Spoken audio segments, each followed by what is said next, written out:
Amigos del Insight con Alex Delgado, bienvenidos a este tercer episodio. Vamos a tocar un tema muy interesante, un tema que nos está golpeando duro en Puerto Rico y es un tema que un poco nos da continuidad del tema que hablamos hace unos días con los pastores Héctor Delgado, Otoniel Font y el pastor Julio Cruz y tiene que ver con la violencia que está viviendo en Puerto Rico. Muchas veces escuchamos personas en psicología, en psiquiatría, en términos de gobierno, corrección, departamento de justicia, policía, para hablar de este tema de la criminalidad. Pero muy pocas veces escuchamos la versión o las historias de las personas que están al otro lado de esa historia. Hoy nos acompaña José Cirino, a quien le damos la bienvenida. José, ¿cómo estás? Bienvenido. Saludos, bienvenido, gracias. Un placer. Bueno, José es una persona que conocí recientemente en Noti1 630 cuando acudió con nosotros para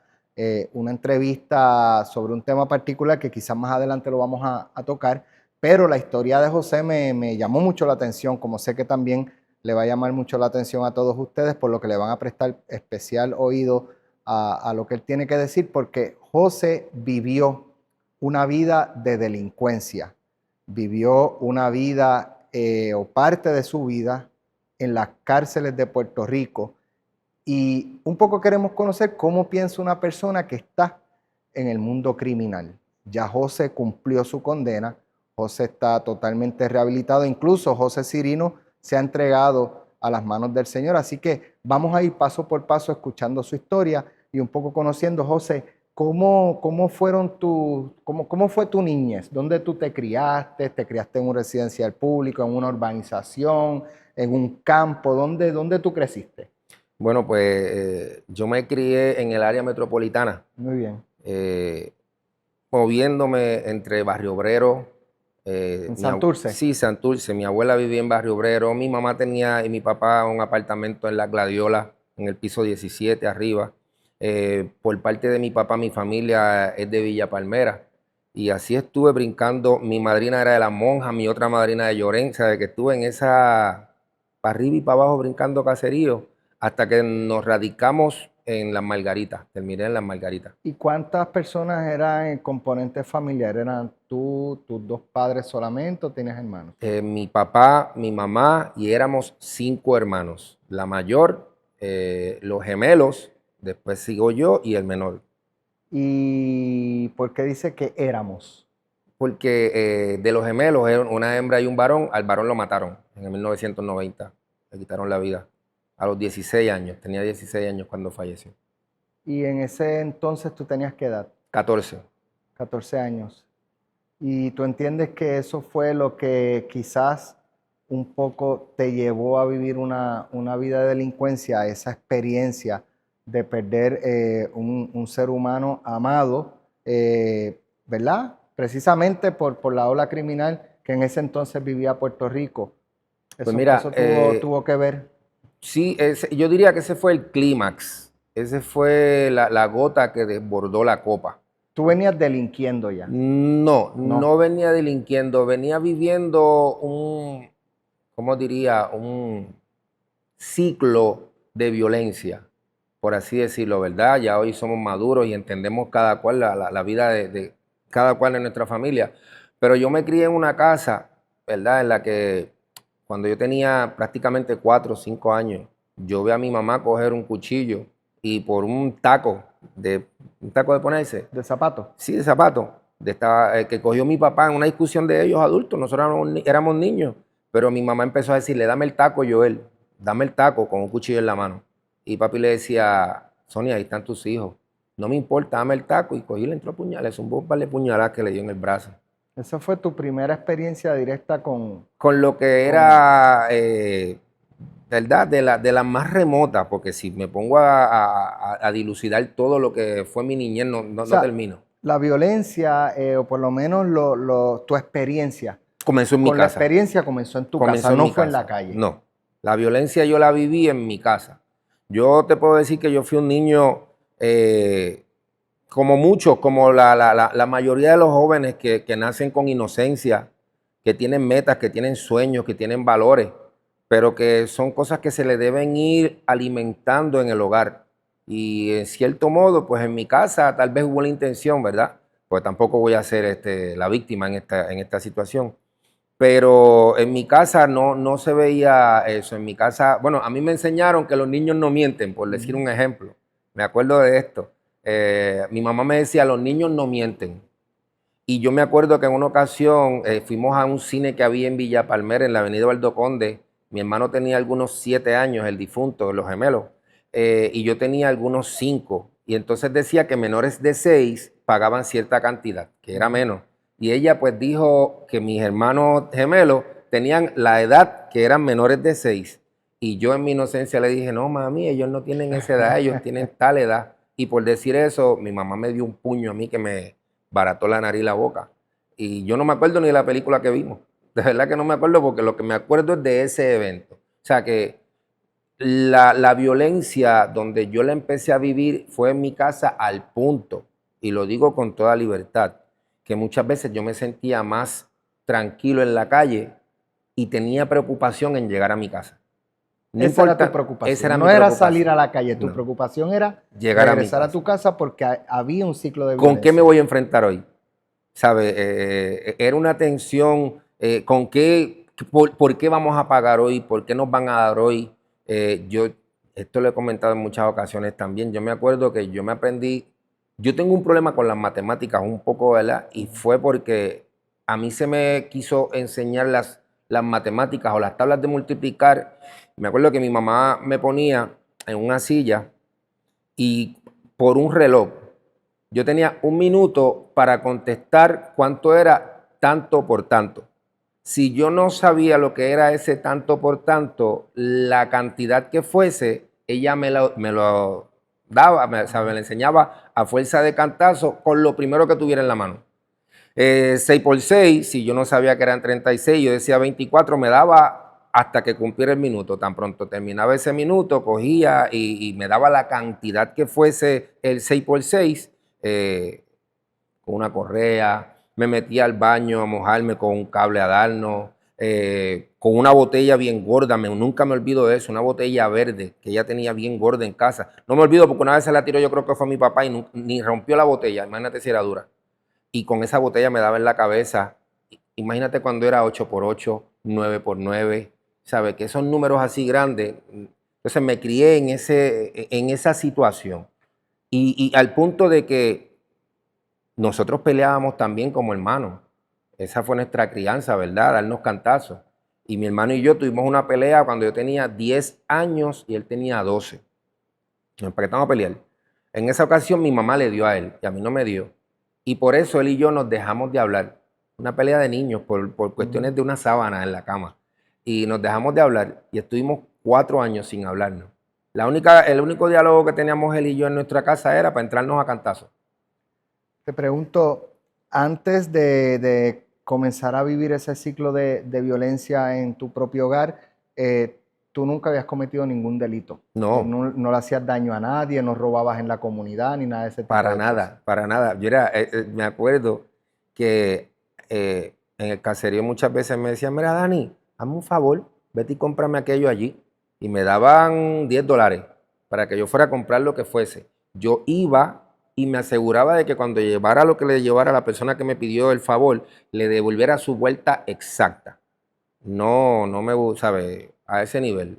No era un tipo a lo mejor tal vez peleón, porque en el caserío se ve eso siempre, la gente peleando, chamaquitos de tener peleando, pero el robar no fue mi fuerte. El delinquir tampoco, no era algo que me llamara la atención. Ok, tú entiendes que la muerte de tu hermano es lo que entonces un poco te sirve para comenzar una vida delictiva. ¿Qué pasó ese día en el que fallece tu hermano? Pues mira, ¿Dónde falleció? ¿Qué fue lo que ocurrió? ya mi hermano estaba revelado en mi casa, ya mi hermano estaba molesto, se fue de mi casa, chamaco, 15 años por ahí tendría. Por las mismas circunstancias de Sí, violencia, ese ciclo de violencia. por ese ciclo de violencia con nuestra mamá, que está viva y la amo, es mi mamá. Pues ya él se había ido de mi casa, pero pues a veces venía y dormía en casa.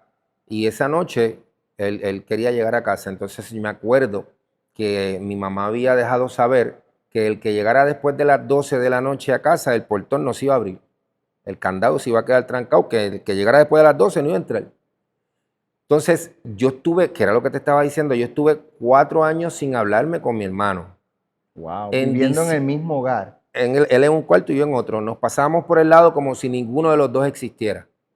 Mira el orgullo que tenían dos niños de 10 y 12 años. 11 y 13. 12 y 14, a ese punto. O sea, el orgullo de que no nos hablábamos para nada. Era para nada. Pero en una ocasión me acuerdo que en la Margarita hubo un party, como le decían antes así, ¿verdad? Caserío. Y yo estoy parado en una esquina con un par de los muchachos que muchos eran amistades de él y él viene ajumado, borracho. Y se me para de frente, él tenía 16 años. Y me dice, vamos a ir con este chico. Tú eres mi hermano. Y me abraza. Yo me quedé bien serio y con un porte como que te gané. Pero por dentro yo estaba gritando de alegría. Yo tenía una emoción por dentro porque por fin podía hablar, tan siquiera un abrazo de mi hermano. Nada, esa fue su expresión al punto de que al otro día yo todavía estaba como si estuviera soñando. Mira lo que era un niño. Y él toca la puerta de mi cuarto y me dice, Dani, ¿tú no tienes unas medias que me prestes? Y yo, seguro que sí, Miki, abre ahí, coge lo que tú quieras. Yo le decía, ¿verdad? En esa alegría de volvernos a hablar. Y estuvimos hablándonos 2 semanas. A las 2 semanas, él toca la puerta, la ventana de mi cuarto y me dice, Hacho, Dani, tengo sueño. Abre el portón que quiero dormir. Le digo, Hacho, Miki, no me atrevo porque tú sabes cómo es mami. Y yo no me atrevo a abrir Eso el fue portón. el día que él llegó a las 12 y 7. 7 12 minutos y después del 7. límite que impuso Sí. tu mamá. Y yo le dije, no me atrevo porque tú sabes cómo es mami. Y no quiero, ¿verdad? Y él me dice, Hacho, sí. Yo quiero mucho a mami, pero es que ella, las palabras, ¿verdad? Yo soy cristiano. Ella con co, dice él, y yo hecho sí. Nada, me dice, pues está bien, me voy, te amo. Y yo cerré la ventana y me acosté a dormir. A las 6 de la mañana más o menos, mi papá entra al cuarto, se sienta en la cama y me dice así en blanco y negro, Dani, y yo abro los ojos, estoy durmiendo, y él me dice, mataron a Miki. Está frente a la Fray, que es una escuela que está dentro del caserío. Está frente a la Fray, por si quieres irlo a ver. Yo, como estoy dormido, lo escuché y volví y me recosté, pero que en el subconsciente. Pero a la misma vez me levanto, me empiezo a lavar la boca. No tengo en mi mente la imagen de mi hermano muerto. Yo lo que estoy considerando es que tal vez él está en el piso tirado, está gritando, viene la ambulancia, se lo lleva, pero no visualizo a ese nivel de pérdida. Y pues me lavo la boca, me pongo una chancleta, un pantalón corto, una camisa y salgo para donde me dice mi papá que está. Cuando voy caminando yo veo este corillo de gente, un bonche, y cuando me miran empiezan a abrir. Y cuando empiezan a abrir lo veo en el piso tirado con la bicicleta. Hay una bicicleta, le dieron un tiro aquí, uno por aquí, uno en la cabeza, uno en el hombro y uno en el codo por aquí. Y cuando lo veo en el piso yo empecé a llorar y empecé a decir incoherencias, cosas de niño y qué sé yo qué. Pero ese día eso se me quedó grabado tan y tan y tan hiriente en el corazón que yo dije ya nomás, hasta aquí. ¿Sabes? Lo primero que yo me acuerdo que comenté en aquel momento bajo ignorancia y lo dije allí, yo quiero matar a los que mataron a mi hermano. Nunca lo hice, que quede claro, ¿verdad? Pero eso fue lo que me llevó a mí a irme para la calle. Yo quería experimentar calle porque yo quería en algún momento pillar a los que mataron a mi hermano y darles caliente. Yo quería matarlos también. Incluso lo terrible de esto es que se me sienta uno al lado. Oye, esto. Se me sienta uno al lado y me abraza y me dice, yo sé quién fue fulano. Y me lo dijo para evadir, ¿verdad? Pero él había sido uno de los que había estado envuelto en la pérdida de mi hermano. Nada, eso fue lo que me rebelé, me molesté y... Ese día te fuiste de tu casa. No me fui de mi casa pronto, pero ya desde ese momento en mi mente dije, en mi mente pensando en contra de mi mamá, porque yo le tenía un odio tan grande a mi mamá por lo que fue nuestra crianza, incluso en mi ignorancia la culpaba de ese evento, por eso de que no se podía llegar después de las 12 de la noche a casa. Y le tenía una rebeldía tan grande que dije, hasta hoy, no me vuelves a dar, no me vuelves a tocar, me pones una mano encima y te voy a matar. Tú sabes lo que es pensar así contra tu propia madre. Eso está terrible. Y me acuerdo que en una ocasión, después de eso, ella me dio una pescosa, una bofetada.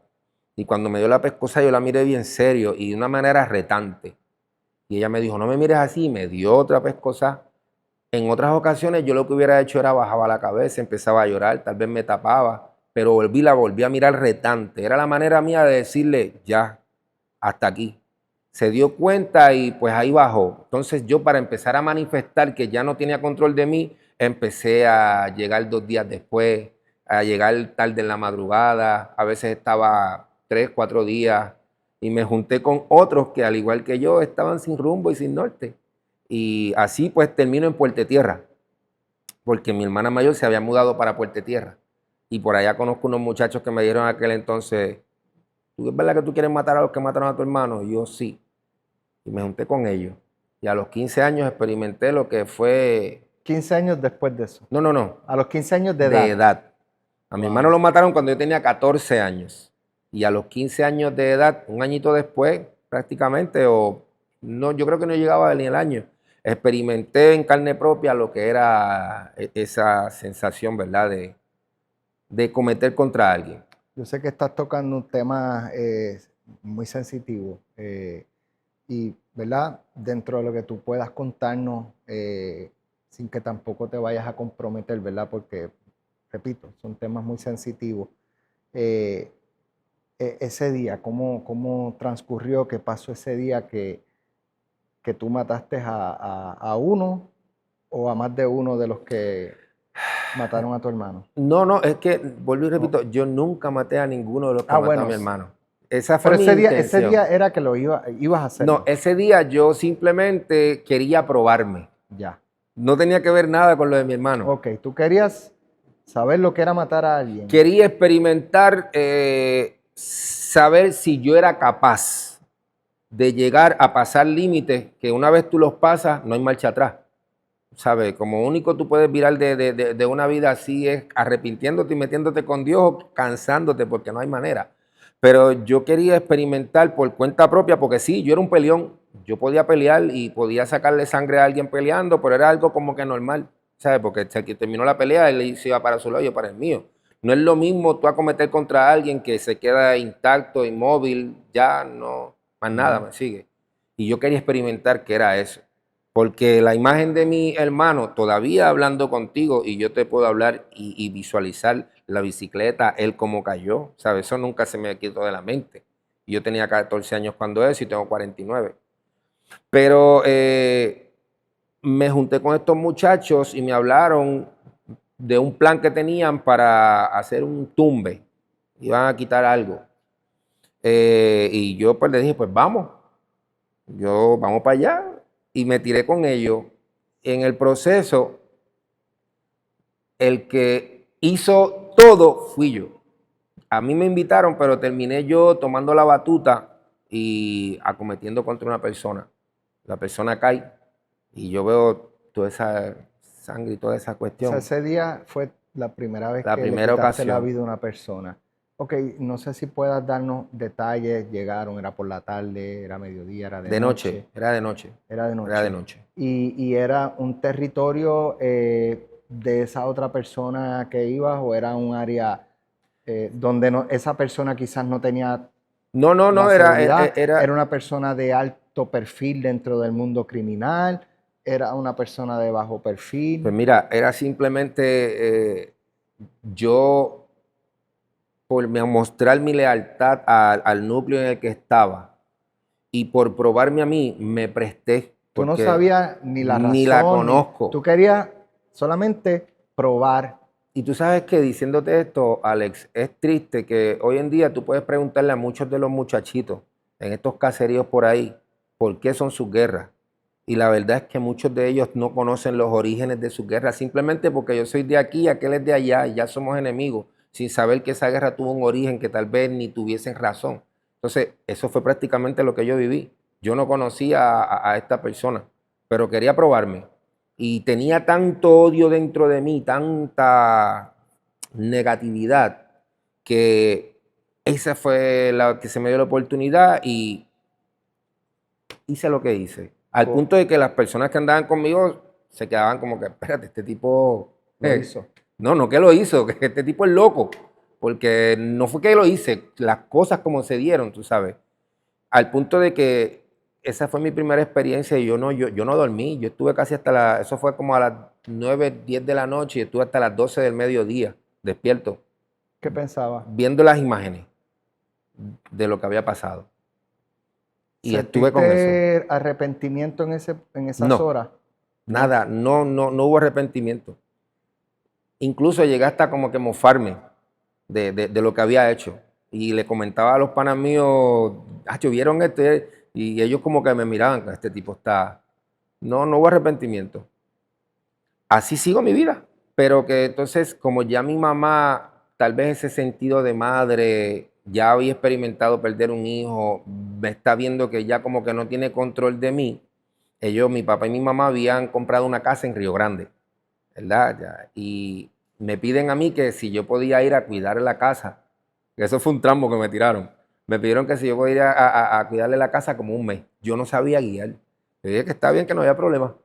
Y fui para Río Grande prácticamente un mes. Ese mes se convirtió como en 8 meses que nunca fueron y como yo no sabía guiar, porque yo no era un muchacho de la calle.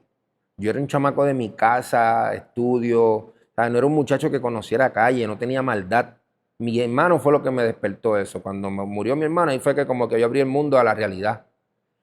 Entonces ahora en Río Grande estuve prácticamente 8 o 9 meses. Cuando llegan mis papás les reclamo, ustedes me dijeron esto y me dejaron aquí, pero ya me quedé allí. Conocí otras amistades, me gustó el ambiente de allá en Río Grande y pensando que me sacaban de Guatemala, me fui para Guatapeor. Allá me junto con otros que estaban también eh, sin rumbo. Ese día que fue tu primer asesinato, ¿tú consumiste algún tipo de droga? Mm, ¿Fue algo en yo tu... fumaba marihuana. Ok. Y ese día antes de fumaste marihuana, ¿tuviste Pues, algo que te... Quizás porque yo me imagino que la adrenalina en el cuerpo, sabiendo uno lo que va a hacer ese día, la adrenalina sí, corre a sí, mil. sí, sí, el corazón te palpita, te pasan muchos pensamientos, tú visualizas las cosas mucho antes de que pasen, tú tienes como que muchos panoramas de lo que puede pasar. Y yo fumaba desde que, en mi rebeldía, ¿sabes? Fumaba desde que me levantaba, que ese día y todos los días anteriores y todos los días después estuve fumando marihuana. Esa es Dice la que frase. la persona que asesina, ¿verdad? Cada vez que se discute la posibilidad de aumentar las penas por asesinato u otros delitos, en el caso de los asesinatos, hay quien indica, o muchas personas indican, es que el que delinque, especialmente el que asesina, no está pensando en los años que puede cumplir. Simplemente está No mide consecuencias. emocionalmente ¿verdad? Comprometido y comete el delito. No está pensando. ¿Tú pensabas en las consecuencias? No.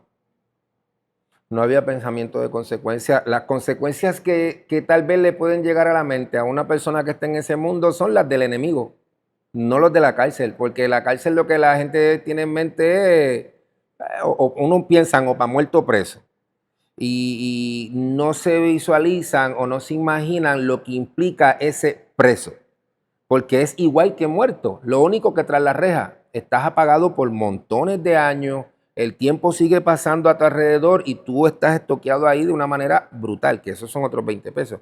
Pero las consecuencias de eso, ¿no? En el momento en el que tú estás haciendo, lo que más tú puedes pensar como consecuencia es la policía, mirar para aquí y para allá, que no te pillen. Pero no de que, ay, voy a ir presto, no, no. Al contrario, uno hace lo que hace y busca pasar desapercibido para seguir corriendo en la calle. Entonces, lo triste es que una vez tú lo haces por primera vez, si hay una situación que te lleve a hacerlo otra vez, ese es el pensamiento que tú tienes, que no te pillen, que no te cojan. No es pensar en que no, que voy preso, no, no, no. Es todo lo contrario, que no te pillen. Cuando te cogen es por eso mismo, porque no pudiste esconderte más nada, porque tú crees que te las sabías todas, pero no es así. Eh, Después de esas 12 horas, 10, 12 horas que estuviste sin dormir, prácticamente pensando y pasándote esa imagen de esa persona sin vida por la mente, días después, semanas después, nunca sentiste ningún tipo de remordimiento por lo que habías hecho. Simplemente estabas esperando qué es lo próximo. Seguí viviendo, no había remordimiento. Obviamente, esos son traumas que se le quedan en el cerebro a uno, pero así yo no lo entendía. Yo simplemente seguí viviendo, porque para los efectos, pues pasó, ¿sabes? Pasó. Y yo seguí normal. Yo no era esta clase de persona que porque lo haya hecho ya me cambié y me puse rudo y quise, no, yo seguí siendo la misma persona, humilde, tranquilo, esto y lo otro, pero ya con un pensamiento totalmente distinto. El que me la hace, me la paga y se muere. Esa era mi mentalidad, ¿sabes? Ya no era pelear como antes, que yo, ¿qué pasó? Vamos a pelear, nos dábamos 4 cantazos y tú te ibas y yo me iba. No, ya no. Ahora hay un problema, pues, ¿sabes? Te tienes que morir. Eso es lo que le pasa por la mente. Y más cuando uno está en esa edad, niño, inmaduro, que no tienes esa conciencia, que no tienes, ya tú no tienes ese sentido a respetarle la vida a otro. ¿Me sigue? Y tal vez yo lo pude haber justificado en un momento dado por el dolor que sentía por la pérdida de mi hermano. Pero seguí viviendo normal. No cambió nada en mi vida. Seguí fumando. Empecé a hueler perico, a hueler tecata, a meterme pepa, a beber ron. ¿Qué no hice yo? Esa era mi vida, rebeldía. Y cuando tú cometes ese asesinato, ¿te agarran tiempo después o pues tú cumpliste por 2 asesinatos? Sí.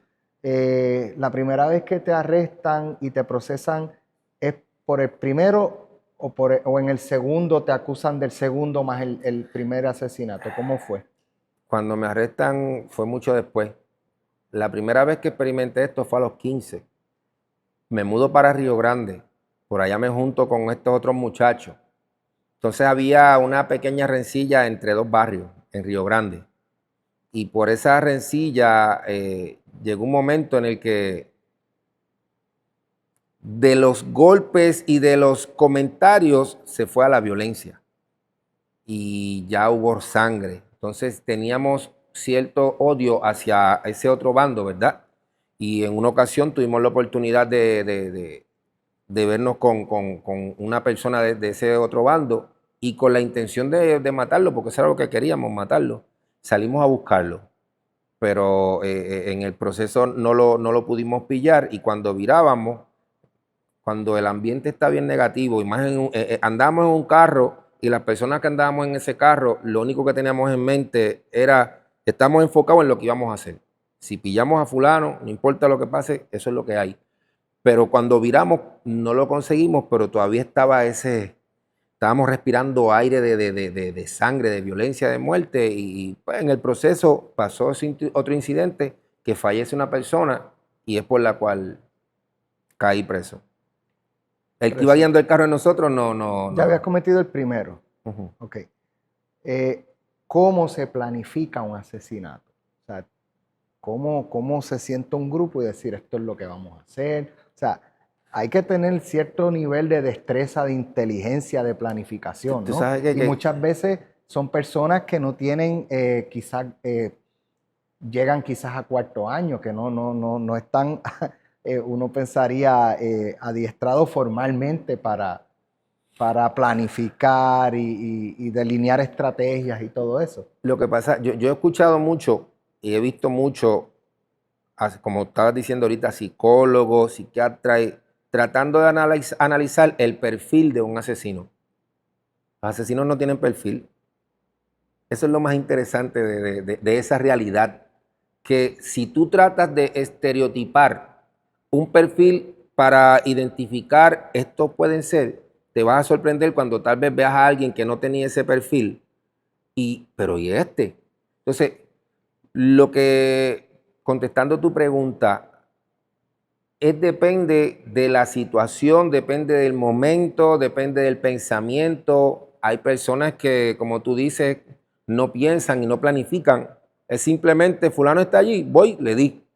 A cara pelada, me vea quien me vea. O sea, ese es el pensamiento. Te pregunto, porque cuando empiezas a contar de que el grupo que iba en el carro, cuando llegaron a donde se supone que estuviese la tarjeta, no estaba, eso los envalentona más, los molesta más, pero alguien tiene que organizar eso. O Todo el sea, mundo opinando. Lo que pasa es que tampoco fue planificar ir a esa tarjeta. Nosotros ese día estábamos vacilando por todo el área este y cuando estamos por un barrio, Brisas, en Luquillo, vamos bajando para coger la avenida 65 y está la luz roja verde para nosotros y roja para este grupo de motoras. Habían sobre 40 o 50 motoras.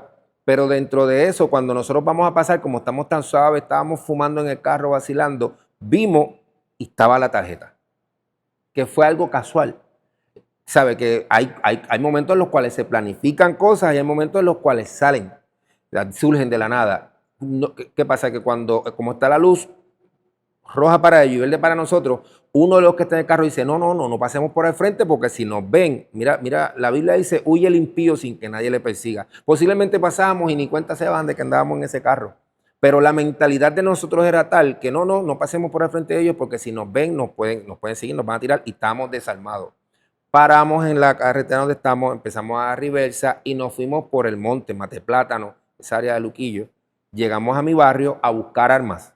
Para entonces, el plan fue un plan bien básico, bien ignorante, ir a buscarlo y darle. donde lo encontraran. Ya está. Eso no era que si nos vamos a bajar yo. El pensamiento mío era, si yo me le puedo pegar primero antes que todo el mundo, yo le voy a dar en la cara, aunque los que andan con él me maten. A mí no me interesaba, yo lo que quería era que se cayera la persona. Punto. Pero salimos, llegamos a Tumacao buscando y viramos porque no, gracias a Dios no estaba la tarjeta, ¿verdad? Y viramos. Cuando viramos, en el transcurso, la energía está bien negativa y sucede este otro evento. El segundo asesinato. Por ese entonces que te arrestan y te procesan. ¿Cuán fuerte fue este segundo asesinato? ¿Cómo te marcó vis a vis el primero?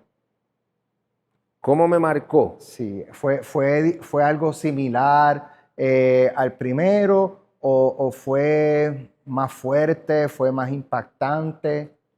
Yo diría que es que fue prácticamente igual.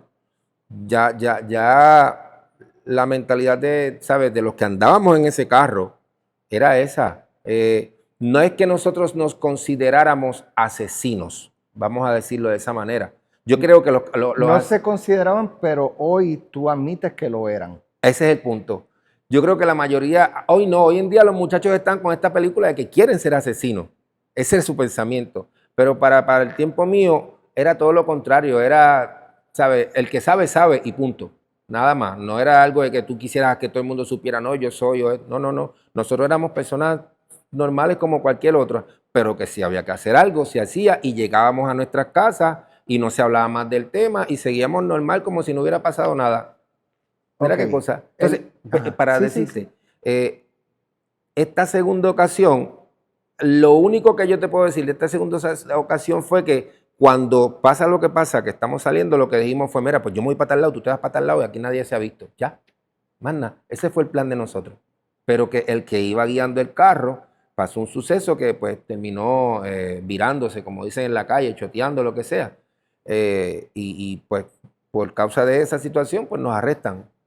Y ahí es que empiezo a cumplir. ¿Y el proceso judicial fue uno rápido, fue uno largo, fue uno intenso? ¿Ustedes decidieron declararse culpables de una o batallaron hasta el final en los tribunales y fueron declarados culpables? Íbamos a pelear. Se iba a pelear el caso, pero a mí y a otro más nos estaban ofreciendo 200 años y a otro le estaban ofreciendo mucho más por situaciones de él aparte, que eso estaba terrible. El muchacho estaba terrible, mi hermano. Pero que en el proceso nos estaban diciendo, mira, todo apunta a que si peleamos el caso van a perder. Así que pues levanten las manos. A ti te van a dar 20 y al otro le van a dar 30 y pico. Y 37 por ahí. Y pues dijimos, está bien. Alzamos las manos. El proceso duró algunos 9 o 10 meses. ¿Y tu primera vez en la cárcel fue el mismo día que se declararon culpables o ya durante el proceso judicial los tenían presos, estaban libres bajo fianza. Estábamos libres bajo fianza, Ok, la fianza del pueblo habeas que corpus. posterior a la convicción, a que se declaran culpables, que entonces vas a la cárcel. Sí. ¿Y cómo fue esa experiencia, ese primer día en la cárcel? Cuando tú entras, ¿qué sentiste? Uy, llegando, a mí no me metieron para el Oso Blanco, para Río Piedra, porque yo era menor, yo tenía 17 años. Aunque me acusaron como mayor, tenía 17 años. Al pana mío lo meten para allá, lo dejan a él en Oso Blanco y a mí y al otro nos llevan para Bayamón, para la 308. Tan pronto entramos por esas misiones, que se escuchan esos portones dando duro, eso suena ¡pam! La tensión, la rigidez, los guardias, obviamente es su trabajo y es su vida, la forma de ser, es bien fuerte, es bien fuerte. Esas misiones, tú no subes por una población, a ti te dejan en misiones donde en ese cuarto, que es como decir, este espacio aquí, pueden haber 50, 60. Entonces te daban un matrecito como así de finito a las 7 de la noche, 6 y pico, y a las 6 de la mañana te lo quitaban. Estabas todo el día ahí hasta que te subieran a población o te sacaran para la cárcel a donde ibas a ¿Qué estar. fue lo más duro que viviste en la cárcel? ¿Qué fue lo más duro que viví? El tiempo. El tiempo, la pérdida. Porque si me pongo a decir todo lo que viví, yo llegando, ok, entro a la 308, ahí rápido me cuestionaron, me sacan para la 292, que es un anexo al lado, y entrando al anexo 292 me meten por una sección solo, y yo no sé nada de la cárcel. Escucho que gritan por allá, atiéndelo, que son muchos, pero como yo no sé ni qué significa eso, yo pues vi esta celda, me gustó y le estoy barriendo, limpiando porque era la que quería. De momento suben todo este corillo de guardia, habían como 13, 14, entran todos a mi celda, yo estoy en una esquinita, y me dicen, ¿de dónde tú vienes? Y yo le digo, de la 308. Me dicen, tú vienes a la 308. Pues tú estás en la 192. Ha hecho un puño en la cara. Cuando yo me viro, me coge el cantazo y me miro, ahí me mito mirando la lluvia de puño, patá. Me dieron con todo. ¿Por qué? Porque estaba en la 192. Eso fue lo Porque que me sí. dijeron. Pues tú estás aquí, tú estás en la 192. Y se fueron. Cuando se van, como yo no sabía de ese mundo, yo me dejé dar, por así decirlo, ¿verdad? Porque la verdad es que me dejé dar. Me grita un muchacho de otra sección, mira negro, mira flaco. Y yo me asomo bajo para allá, mira, ¿qué te pasó? Y yo, me dieron esta gente, pero ¿por qué te dieron? No sé, me dieron. Sí, ayer cogió y el muchacho llamó, resulta que era el líder de allí, ¿verdad? Llama al teniente, el teniente va, me ve cómo yo estoy, reúne a todo ese turno y me dice, ¿quién fue?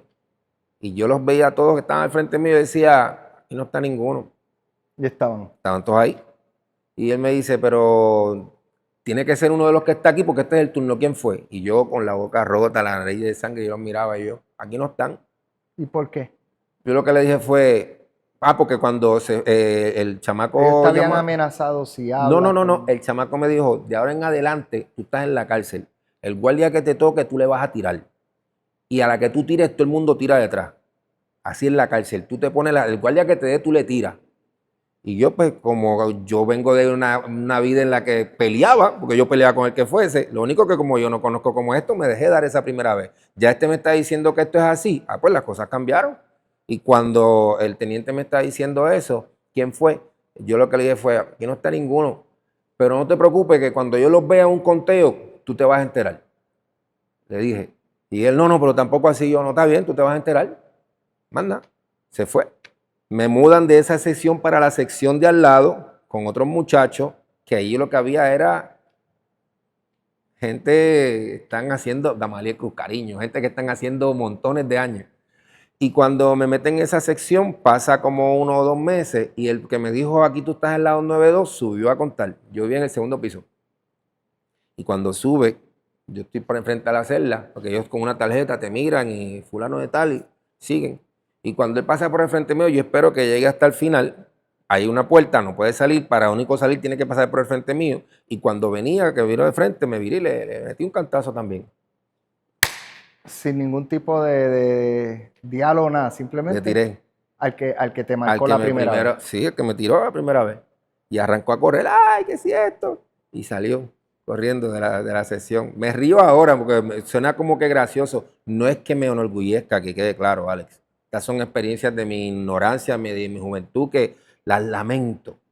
Pero salió corriendo y al rato viró el teniente y yo le dije, ese fue uno. Ah, no, pero que esto. Y ahí habló el otro muchacho y dice, no, y el que se meta para acá, que le vamos a tirar, bla, bla, bla. La cosa es que los sacan a los que estuvieron ahí para otros edificios y no los metieron más para ese. Y desde ese día me fui a fuego, por así decirlo. Preso que me tirara, preso que se pusiera fresco, peleaba. No era que las ganara todas, pero peleaba. Guardia que se pusiera fresco, peleaba. Porque mi pensamiento fue, cuando mataron a mi hermano, mi pensamiento fue, ¿quién me va a defender ahora? Porque aunque mi hermano y yo no nos hablábamos, estuvimos 4 años sin hablarnos, yo peleaba a veces en el caserío y un par de los muchachos me decían, no, yo no quiero problema contigo porque después viene Mickey. ¿Sabe? Que aún a mis espaldas y aún sin hablarnos, él por allá cogía y no te metas con mi hermano. ¿Entiendes? Pero ahora como estaba muerto, yo lo que quise fue darme a respetar. Y una cosa me llevó a otra y cuando ya estoy en la cárcel, eso fue lo que apliqué, darme a respetar.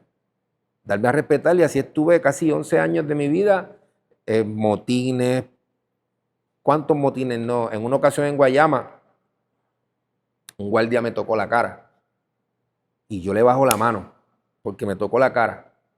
Empezó mucho antes en la madrugada esa situación, un careo que tuvimos él y yo. Él me mentó a mi mamá, yo le menté a la mamá de él me dijo que mi esposa me la estaban brincando en la calle para ese tiempo. Yo no tenía mujer y yo me eché a reír y le digo, yo no tengo mujer, la tuya tú estás 8 horas aquí, la tuya está cogiendo por allá. Y eso lo molestó. Entonces, por la madrugada fueron a buscar las pertenencias de un muchacho que se había trancado y tuvimos un careo. Y en ese careo él me tocó la cara. Cuando me toca la cara, yo le bajo la mano, me da un puño. Cuando me da el puño, yo le tiro, pero mi pensamiento no es explotar un motín. Yo le estoy tirando porque él me está tirando a mí. Pero cuando yo le doy el puño, que me empaqueto a pelear con él, viene otro muchacho, le da un puño, de momento aquel está peleando con el otro y cuando yo miro hay uno con un exprimidor dándole a un guardia en el piso. Aquello fue horrible. Se dan más motines dentro de las cárceles de lo que se reporta y Sí, trasciende. sí, sí. Eso es algo, yo creo que diario. Suena fuerte, pero tú puedes estar tranquilo aquí. De momento son muchos y cuando viene un revolú en la sesión del frente y allá se forma un revolú. Como una persona, ¿verdad? Que ha vivido todas esas experiencias, esas cargas negativas, fuiste una persona cruel, asesinaste, quitaste vida, como una persona así sencillamente se convierte al Señor. ¿Cuánto llevas tú convertido al Evangelio? 18 años, voy para 18 años. 19 ya ¿Empezaste en mismo. la cárcel? El día antes de caer preso. El día antes de caer preso, La segunda vez, la segunda vez, porque estuve preso 2 veces por asesinato. ya. El Ya. día antes de caer preso, eh, la situación me marcó de una manera tan y tan horrible, algo tan fuerte. Lo que hiciste. Sí, me marcó de una manera tan y tan y tan, es en contra de mis principios.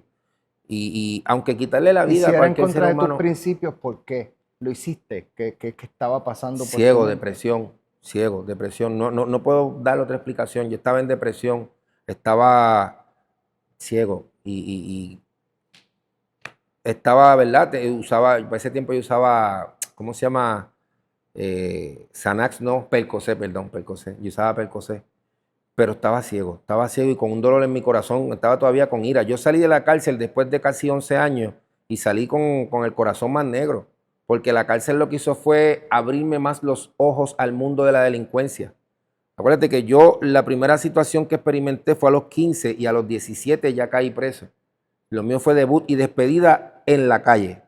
En la cárcel es que con Guille yo me hago hombre, empiezo a ver la maldad y la malicia de otros que eran asesinos y bandoleros Ok, también. pero tú te entregas al Señor el día antes de caer preso.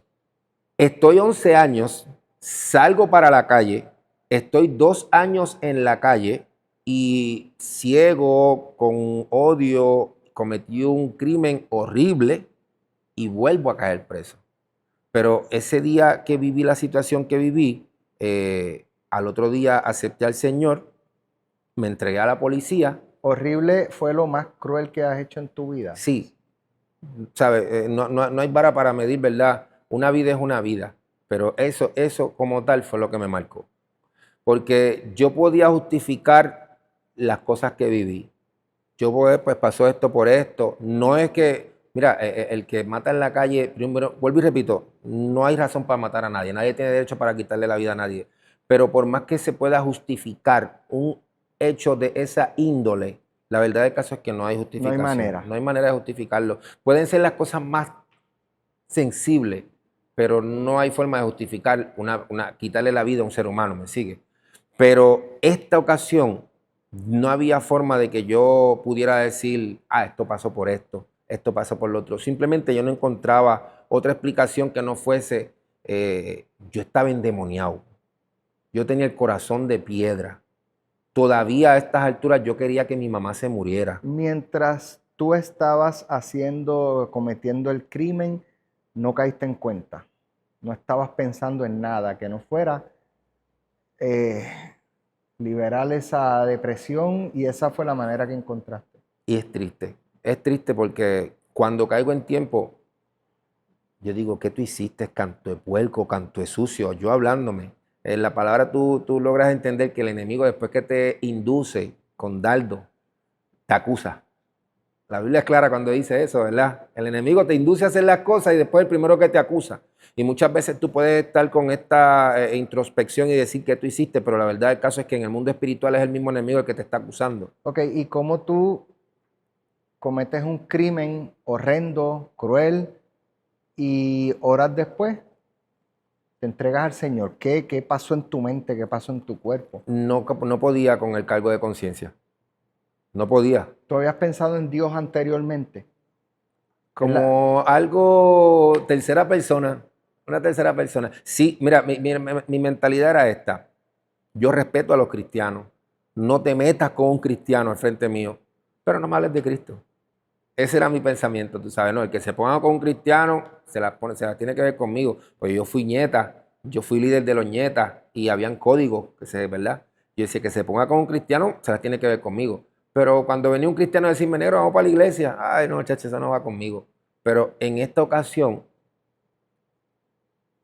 por parte de mi papá, yo me crié en una familia que todos son evangélicos protestantes, o la mayoría, la gran mayoría, por parte de mi padre. Por parte de mi mamá eran católicos y hasta brujos, pero por parte de mi papá la mayoría son evangélicos. Y siempre se me inculcó lo que es el infierno, lo que es el cielo. Y aunque no era algo que para mí fuese algo tan latente, tan palpable, cuando vivo esta experiencia se activa esa conciencia de la eternidad, por así decirlo. Y lo primero que pensé fue, si me muero me voy para el infierno, porque no aguantaba mi cargo de conciencia, me dolía tanto, pero no era, es más, yo digo que no era tanto ni arrepentimiento, era más, ¿cómo se llama la otra palabra? Que no es arrepentimiento, Dios mío. Tenías tu cargo de conciencia. Cargo de conciencia, tenía un cargo de conciencia tan y tan fuerte que no podía con él, pero en el proceso viene el arrepentimiento. Ok, y en la primera etapa de cárcel eras rebelde. Sí. ¿Cómo fue esta segunda etapa Totalmente en manos distinta, del Señor? Totalmente distinta. Totalmente distinta. Desde el primer día que llegué a la prisión, yo acepté al Señor, como te dije, afuera. A mí me decían bruja, a mí me decían Dani la bruja. Y yo me acuerdo que cuando yo estaba en la comandancia en el cuartel ahí en Bayamón, mi papá me llevó un hamburger. Yo tenía una pantalla en la lengua, tenía 2 pantallas, y yo estaba tan y tan, cogí tanto y tanto odio a esa persona, a ese personaje de bruja, porque bruja, creyéndome yo esa mentira, bajo ese demonio, yo hice cosas horribles. Pero entonces ahora, arrepentido, no quería saber de él, y me acuerdo que cogí el hamburger, me quité la pantalla de la lengua, me quité las 2 pantallas de las orejas, las metí dentro del hamburger, y en mi mente dije, aquí murió bruja. Lo puse debajo en la comandancia, ¿verdad? Donde estaba, en la celda. Lo puse debajo del sitio donde estaba sentado. Y hasta ahí. Entro a la prisión y la primera etapa o el primer proceso, ¿verdad? Dentro de la prisión fue el de sanar. Porque era bien fuerte. y lloré, yo no comí, yo estuve casi sin comer prácticamente un mes, que me tuvieron que llevar hasta el psicólogo porque pensaban que yo me quería quitar la vida. No era que me quería quitar la vida, era que el dolor que tenía por dentro era tan y tan grande que no tenía hambre. Hasta que empecé, porque me acuerdo que cuando yo acepté al Señor en la calle, mis palabras fueron estas: Señor, si yo voy a morir, no permitas que mi alma se pierda en el infierno. Y si yo voy a pasar el resto de mi vida preso, que sea contigo. Ahí acepté al Señor, yo sentí literalmente como algo me soltaba, no quería soltarme. Hoy en día puedo entender que eran todos esos demonios que yo tenía agarrado del corazón. La palabra dice que quitaré el corazón de piedra y pondré un corazón de carne. Y eso tú lo puedes ver como algo poético, pero yo lo experimenté literal. Yo sentí algo que me agarraba y salía de mí, ahí caigo al piso, empiezo a gritar y a llorar y le digo a mi mamá: mami, llama a la policía, yo me quiero entregar. No me preguntes por qué, pero sí fui yo, llama a la policía. Ahí acepté al Señor, entro a la cárcel. Esos primeros tiempos fueron de sufrimiento hasta que en un momento yo dije: pero Señor, yo no te pedí servirte para estar sufriendo. Y instantáneo, me acuerdo que un varón llegó, un capellán, me tiró una Biblia y empecé a leer. Y era como que llorando y leyendo, pero ya la lectura como que me empezó a interesar más y ya las lágrimas como que empezaron a enjugarse hasta que terminé leyendo y leyendo y leyendo y leyendo y empecé a sanar. Un proceso difícil. Me querían dar 120 años. Yo los quería. El tribunal, ese último, el caso final mío, lo que duró fueron 13 minutos el juicio. Y cuando me dieron 30 años naturales, como quiera era un montón. Pero ya yo no, ¿sabes? Yo entendía que aún dándome lo que me dieran. Y hoy eres un hombre de bien, eres un hombre del Señor, un ciudadano que lo que quiere es echar hacia adelante y aportar. Sí, señor. Eso eres hoy. Hoy es totalmente, mi pensamiento es totalmente distinto. No te niego, el venir a Cristo no quita esa parte de mí con la que día a día peleo. La carne y el espíritu no mezclan. Y todavía en mí está esa mente que recuerda las experiencias negativas. Todavía en mí está el que un coraje o lo que sea, eso está ahí. José, Puerto Rico está viviendo una etapa de crisis con violencia. Hace unas semanas el caso de esta joven que le quita la vida a otra jovencita en Aibonito. Cuando tú ves esas noticias, lees eso, ¿qué piensas? Mucho, porque, mira, me duele. Me pongo en los zapatos de todo el pueblo por lo consternados que pueden estar por lo que pasó. Me pongo también en los zapatos de los familiares de la muchachita que falleció porque eso duele. Pero cuando tú escuchas eso, que una joven cayendo la puñalada a otra jovencita, tú dices, o sea, era lo que tú Pero me pongo en los experimentabas, zapatos coraje, de ella. claro, o sea, esos eran los corajes que tú nos narrabas ahorita. Ignorancia, ignorancia.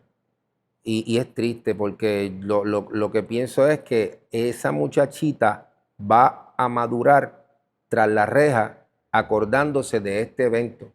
Y van a venir esas noches en las cuales ella va a pensar: pude haber actuado distinto. Incluso para la mamá, que también es triste la posición de ella, ¿verdad? Pero son noticias que duelen. ¿Algún mensaje que le quieras enviar a la juventud que nos está viendo este video? Pues obviamente se distribuye, muchas personas lo comparten y hay jóvenes que seguramente te están viendo. ¿Qué mensaje tú les das a esos jóvenes que están viviendo circunstancias, especialmente desde muy niños o jóvenes, circunstancias como las que tú viviste y que te llevaron a hacer todo esto de lo que hoy te arrepientes? Mira, yo lo que he tenido la oportunidad de hablar con muchos chamacos, por así decirlo. Incluso muchos me hablan como que no le tienen miedo a la cárcel, no le tienen miedo a la muerte, porque ese es el formato que tienen en su mente. Y tú hacerlos entrar en razón no es algo tan fácil. Y un mensaje, hay un refrán que dice que nadie aprende por cabeza ajena. Y es triste y lamentable que por más que les hablemos, muchos de estos jóvenes van a experimentarlo y van a entenderlo cuando estén tras las rejas también. No es lo que quisiera, pero es lo que lamentablemente va a pasar. Pero si yo pudiera darle un mensaje a la juventud, Lo principal es que conozcan a Dios. Yo creo que lo principal en esto es para los padres o las madres que tengan la oportunidad de llevar un niño o un joven a una iglesia a compartir lo que es la palabra. Yo creo que por ahí empieza todo, porque la palabra dice que el principio de la sabiduría es el temor de Jehová. Y aun cuando yo viví lo que viví, todavía me acuerdo que cuando chamaquito mis tíos me llevaban a la iglesia. En Jugando Pelotadura comenzamos hace unos días una campaña y en Noti1 630, ¿dónde están los padres? Y es un poco apuntando a la responsabilidad que tienen que tener los padres, ¿verdad? A la hora de estar pendientes de sus hijos para evitar que caigan en la delincuencia. Y por tu historia, creo que la campaña está bien dirigida a quienes realmente tienen la llave en sus manos para que esto cambie. Son los padres Sí, que estén señor. pendientes a sus hijos y que no los maltraten como te maltrataron a ti, ¿verdad? Que según nos han narrado. Así que te agradezco mucho tu tiempo, te agradezco mucho tu valentía de contarle tu historia al país y que esto sirva para algo positivo en Puerto Rico, que estos jóvenes que están quizás comenzando esos caminos incorrectos tengan la oportunidad que este video, que el Señor le lleve este video a ellos, ¿verdad? Para que escuchen lo trágico que tú viviste y el tiempo que perdiste, porque aunque tú eres ahora otro ser humano, eres un ser humano de bien, pudiste haberlo hecho hace mucho tiempo y perdiste mucho tiempo en la 11 cárcel. años la primera vez y 15 la segunda. Entré a los 17, salí a los 26 28. años de tu vida preso, más de lo que llevas viviendo. O sea, más de la mitad de tu vida has estado encarcelado. Sí, señor. Te felicito, te agradezco y que el Señor te bendiga mucho Amén. y te siga guiando por el camino del bien y que sigas llevando ese mensaje de que estén pendientes de sus hijos, a los jóvenes que no caigan en malos pasos. En la Para tener un iglesia, mejor en la Puerto Rico. iglesia yo tengo ahora mismo ese compromiso, se lo dije al pastor, tengo el compromiso con los jóvenes y los niños. Y me enfoco mucho en estar pendiente a lo que son la juventud. Por eso yo le pregunto muchas veces, ¿cuántos años tú tienes? A uno de los muchachos, yo tengo 15, a tu edad yo quité la primera vida. ¿Cuántos años tú tienes? Yo tengo 18, a tu edad ya yo estaba preso. Y se los digo, sigue como va.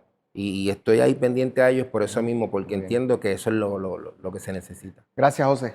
Gracias Muchas a ustedes. felicitaciones. Un placer, Dios bendiga. Amigos, nosotros nos despedimos y agradecemos a Comparables Online, Frontier Airlines, al estudio, a Downtown y a todos los demás auspiciadores que son parte medular para que este proyecto continúe llevando este tipo de entrevistas, este tipo de mensajes. Así que a todos ellos muchas gracias y nos vemos en el próximo episodio.